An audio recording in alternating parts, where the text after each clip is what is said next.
Assalamualaikum warahmatullahi wabarakatuh. Halo kelas 5 Jaidit Sabit, bertemu dengan Bu Hilma hari ini. Apa kabar kalian semua? Ibu sapa dulu ya. Halo Davinsa, Adit, Adrian, Almira, Andina, Fajril, Felicia, Kaila, Keina, Raika, Safa, dan Tasya. Nah, bertemu lagi dengan Bu Hilma pada pembelajaran tematik. Nah, ini di sebelah Ibu Hilma ini ada hewan-hewan ya. Kalian tahu gak sih? Kalian suka memperhatikan bagaimana sih mereka bergerak? Nah, sebelumnya kita simak video berikut ini dulu yuk.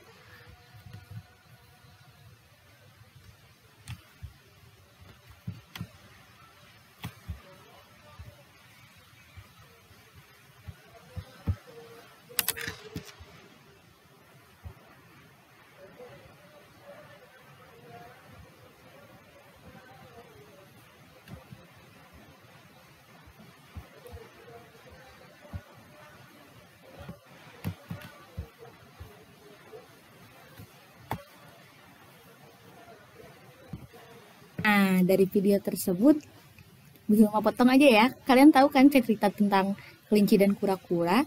Nah, kalian pernah memperhatikan nggak sih gimana kelinci bergerak dan bagaimana kura-kura bergerak? Kelinci bergerak dengan cara melompat dan kura-kura bergerak dengan cara berjalan. Nah, sesuai dengan tema kita hari ini, kita akan membahas tentang organ gerak hewan dan manusia.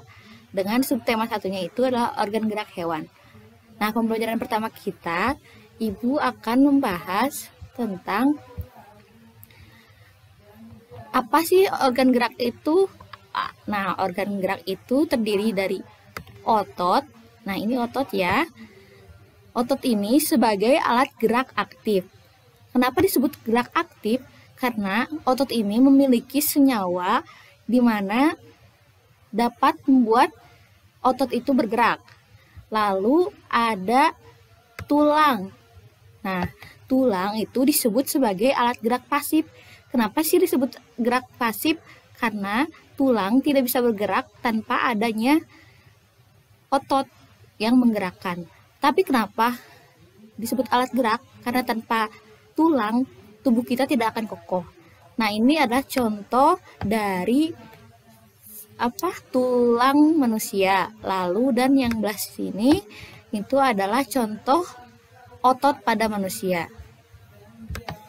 Nah, selanjutnya selain pada manusia, kita akan membahas tentang organ gerak pada hewan.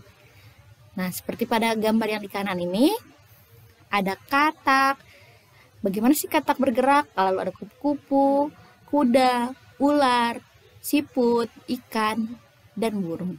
Kita lanjut ke video berikutnya ya. Lanjut.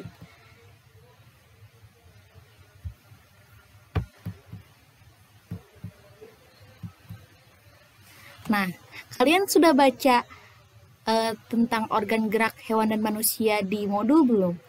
Nah, Ibu akan membahasnya tentang ide pokok dari teks yang kalian baca tadi di modul. Nah, kalian akan diminta untuk memberikan jawaban tentang ide pokok di LK. Nah, ide pokok itu apa sih? Ide pokok itu adalah gagasan yang menjadi dasar atau inti sebuah paragraf. Nah, ide pokok ini disajikan ke dalam bentuk kalimat utama. Kalimat utama itu memuat ide pokok. Biasanya kalimat utama itu kadang di awal paragraf, atau di akhir paragraf, ataupun di campurannya, di awal dan di akhir. Nah, seperti pada bagian sini ya. Paragraf itu terdiri dari kalimat utama dan kalimat penjelas. Nah, ide pokok itu adanya di kalimat utama. Nah, contohnya, bentar. Nah, contohnya ini adalah pada paragraf yang pertama yang ada di modul ya. Salah satu ciri dari makhluk hidup itu adalah makhluk hidup adalah bergerak. Secara umum, gerak dapat diartikan berpindah tempat atau perubahan posisi sebagian atau seluruh bagian dari tubuh makhluk hidup akan bergerak apabila ada rangsangan yang mengenai sebagian atau seluruh bagian tubuh. Nah, sebenarnya pada paragraf ini, nah, intinya itu adalah ada di kalimat utamanya itu ada di awal ya. Salah satu ciri dari makhluk hidup itu adalah bergerak. Nah, itu disebut kalimat utama. Lalu penjelasannya itu, secara umum gerak dapat diartikan berpindah tempat atau perubahan posisi sebagian atau seluruh bagian dari tubuh. Nah, ini merupakan kalimat penjelas. Nah, kalimat utama itu yang tadi ya kata Bu Hilma ada kadang di awal atau enggak di akhir atau enggak campuran awal dan akhir paragraf. Yang di awal itu disebutnya paragraf deduktif dan yang di akhir disebut paragraf induktif. Ketika ada di awal atau di akhir paragraf dua-duanya, maka disebut paragraf campuran. Nah, ini bagaimana sih cara menentukan ide pokok? 1, kita membaca teksnya dulu dengan seksama secara keseluruhan. Lalu yang kedua, carilah kalimat utama dari teks tersebut dalam suatu paragraf atau teks. Ide pokok dapat dijumpai pada kalimat utama. Nah, tadi ya kata Bu Hilma, kadang ada di awal atau di akhir. Kalimat utamanya itu merupakan ide pokok. Lalu yang ketiga, jika sudah menemukan kalimat utama dari teks tersebut, barulah ide pokok dari teks dapat ditentukan. Nah, itu untuk menentukan ide pokok. Nah, ini contohnya ya. Ini contoh paragraf deduktif. Di sini ada fenomena macet sudah biasa dijumpai di beberapa kota besar di Indonesia. Hal tersebut dapat dikarenakan beberapa sebab diantaranya adalah volume kendaraan yang selalu tinggi dan melampaui target dan kapasitas jalan. Nah, sebenarnya kalimat utamanya itu ada di awal, yaitu fenomena macet, dan sisanya itu adalah penjelasannya. Lalu ini merupakan contoh paragraf induktif. Nah, ini ya, di atasnya itu merupakan penjelasannya dulu, seperti banyaknya penyakit pada anak-anak yang mengalami diare akut, yang itu penyakit kulit, dan lain-lainnya. Sampai akhirnya kalimat utamanya itu di akhir, di mana dapat dikatakan banjir bandang yang melanda Denpasar minggu lalu itu membawa dampak yang buruk bagi kesehatan anak korban banjir. Nah, ini contoh paragraf, itu contoh paragraf campuran. Kenapa campuran? Karena kalimat utamanya ada di awal dan akhir, di mana Indonesia adalah negara yang berlimpah kekayaan lautnya. Lalu di bawahnya juga disebutkan kembali, karena hal itu Indonesia disebut sebagai negara yang kaya raya. Nah, selain menentukan ide pokok, kita juga bisa mengembangkan ide pokok. Gimana caranya kita mengembangkan ide pokok? Nah, cara kita mengembangkan ide pokok itu 1, menentukan topik dari paragraf yang akan kita buat. Lalu yang kedua, setelah kita dapat topik yang akan kita bahas, maka kita bisa menentukan ide pokoknya dari paragraf tersebut. Lalu yang ketiga, membuat sebuah kalimat yang berisi ide pokok tersebut. Kalimat tersebut akan menjadi kalimat utama. Jadi, si ide pokok itu dibuat menjadi sebuah kalimat. Lalu setelah itu kita menulis kalimat yang berisi informasi tambahannya. Nah, itu disebut kalimat penjelas. Lalu yang keenam, menyusun kalimat-kalimat tersebut menjadi sebuah paragraf. Kita buat paragrafnya dari setiap tadi kalimat. Nah, seperti ini ya. Contohnya kita tentukan ide pokoknya. Ide pokoknya kita akan membahas tentang ciri makhluk hidup adalah bergerak. Lalu apa sih penjelasannya? Penjelasannya itu secara umum gerak dapat diartikan berpindah atau perubahan posisi. Nah, gitu ya. Nah, ini adalah salah satu contoh gerak, organ gerak pada hewan. Nah, kalian pernah nonton Nemo kan? Nah, Nemo itu adalah ikan ya. Nah, ikan ini merupakan hewan vertebrata. Apa itu vertebrata? Karena disebut vertebrata karena bertulang belakang. Nah, ikan ini bergerak menggunakan siripnya, yaitu ada sirip punggung. Sirip punggung ada di atas, lalu ada sirip dada. Sirip dada tuh ada yang di sekitar dadanya, lalu sirip perut ada di daerah perutnya, lalu sirip belakang ada yang di belakang sebelum ekor, lalu ada sirip ekor. Nah, seperti pada video itu ya, ada Nemo tuh. Dia bergerak, berenang. Cara bergeraknya itu berenang menggunakan sirip. Nah, yang berikutnya, nah seperti video di samping ini yang di kiri, itu katak ya. Katak bergerak dengan cara melompat. Katak juga merupakan hewan vertebrata karena dia memiliki tulang belakang. Nah, katak ini bergeraknya yaitu melompat dan berenang. Seperti tadi melompat, dan ini nih, nah yang berikutnya nih, dia akan berenang. Nah, dia melakukan gerak berenang dan melompat itu menggunakan kaki. Nah, tetapi pada katak ini, kaki yang paling belakang itu biasanya panjang, lebih panjang karena digunakan untuk melompat. Tapi kita harus hati-hati, katak ini kadang beracun ya. Nah, katak ini biasanya melakukan metamorfosis.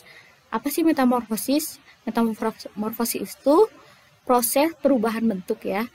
Dari ikan dari berudu, lalu dia jadi katak muda, lalu dia menjadi katak dewasa, menghasilkan telur lagi menjadi berudu.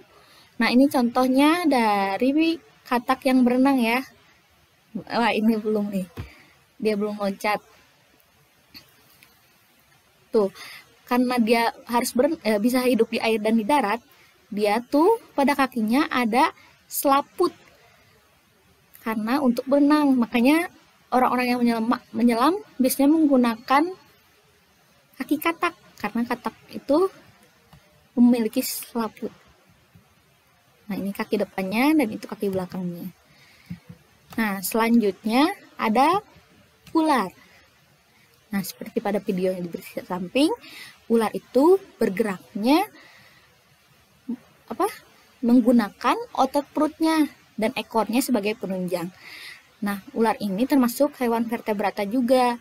Dia dalam golongan reptil, sama seperti buaya dan yang lainnya. Nah, ini ya, bergeraknya menggunakan otot perut. Nah, selanjutnya ada burung. Burung itu sama ya, hewan vertebrata. Dia itu termasuk aves atau unggas. Selain berjalan dan bertengger, dia juga terbang menggunakan sayapnya. Nah, berarti alat gerak dari burung ini adalah sayap ya. Selanjutnya ada kuda. Kuda ini termasuk mamalia. Mamalia itu hewan yang menyusui. Nah, dia berjalan menggunakan kaki. Jadi geraknya itu berjalan ya. Lalu selanjutnya ada siput. Gary ya, kalian pernah nonton SpongeBob kan? Nah, Gary ini atau siput ini merupakan hewan vertebrata. Dia tidak memiliki tulang belakang. Termasuk moluska karena dia bertubuh lunak dan memiliki cangkang sebagai pelindungnya. Nah, dia itu berjalannya menggunakan kaki pada perutnya. Tuh ya, yang digosok SpongeBob itu merupakan kaki perutnya yang lebar dan pipih. Lalu selanjutnya ada kupu-kupu. Nah, kupu-kupu ini juga termasuk hewan yang tidak bertulang belakang. Dia merupakan insekta. Dia terbangnya menggunakan sayap. Nah, ini sayapnya ya. Nah, selanjutnya kita akan membahas tentang gambar cerita. Nah, ini contohnya. Ada gambar, lalu ada penjelasannya, ceritanya. Nah, kayak itu ya. Yang gambar yang pertama, Pak Rudi. Ini ya, yang pertama. Pak Rudi mengajak Edo ke kandang kelinci miliknya. Kandangnya sangat luas, kelincinya banyak sekali. Lalu digambar sesuai ya, antara dengan ceritanya dengan gambarnya itu harus sesuai. Lalu ada Yang kedua, Parudi dan Edo memberi makan kelinci. Mereka memberikan wortel. Kelinci sangat suka makan wortel. Semua kelinci berkumpul mendekati Pak Edo. Nah, ini contohnya ya. Ini teksnya begini, memberi makan. Gambarnya pun memberi makan.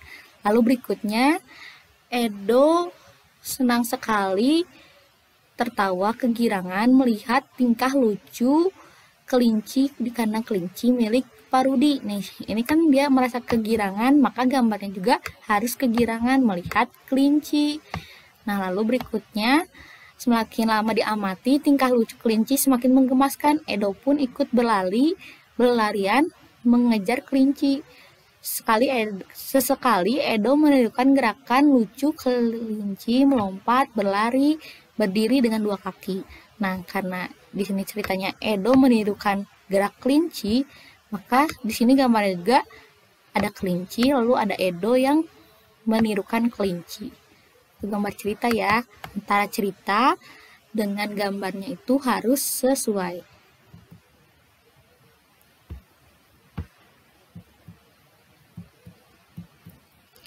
Nah, ini gambar cerita yang tadi ya merupakan gambar serangkaian gambar yang mengandung sebuah cerita. Tadi seperti kata Bu Hilma, ada ceritanya, lalu ada gambarnya. Contoh gambar cerita ini adalah gambar ilustrasi. Nah, yang seperti yang tadi, ilustrasi ini merupakan gambar yang mendukung isi sebuah bacaan atau teks. Biasanya dibedakan dua macam, yaitu gambar berupa foto atau gambar dengan tangan.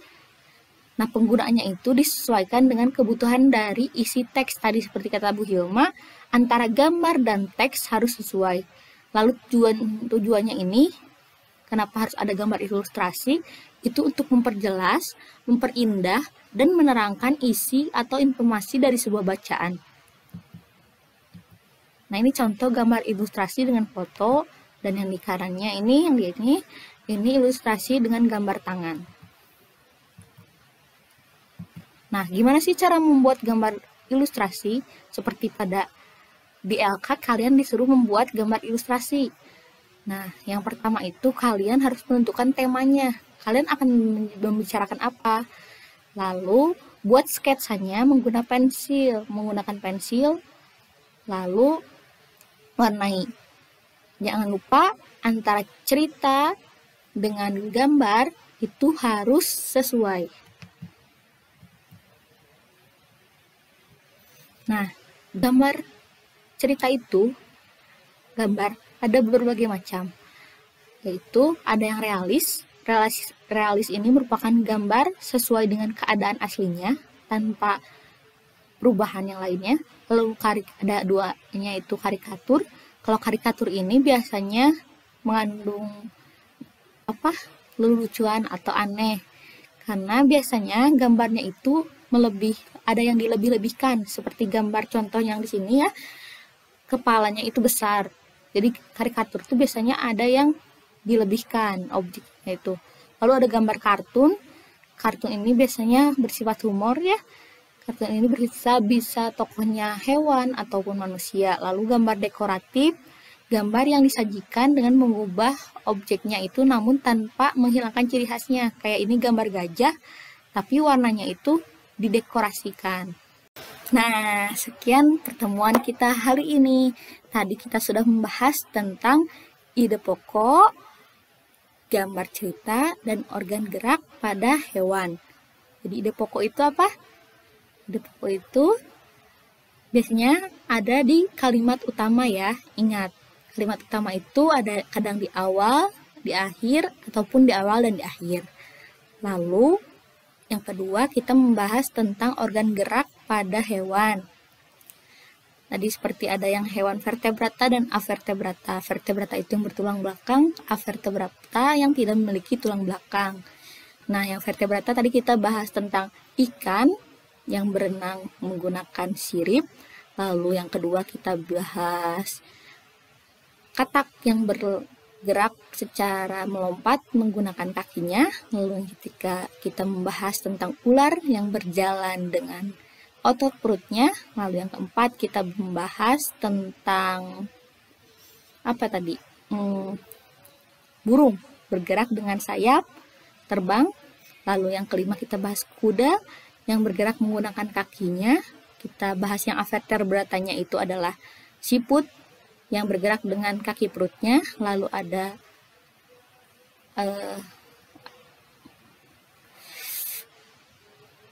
kupu-kupu ya, bergerak dengan cara terbang menggunakan sayapnya. Nah, seperti tugas pada LK, kalian harus mencari hewan lain yang vertebrata dan avertebrata. Jangan lupa cantumkan gambarnya, bagaimana dia bergerak, dan alat gerak itu dia gunakan untuk apa. Sekian pertemuan kali ini. Jaga kesehatan selalu ya. Sampai jumpa di pembelajaran berikutnya. Dadah!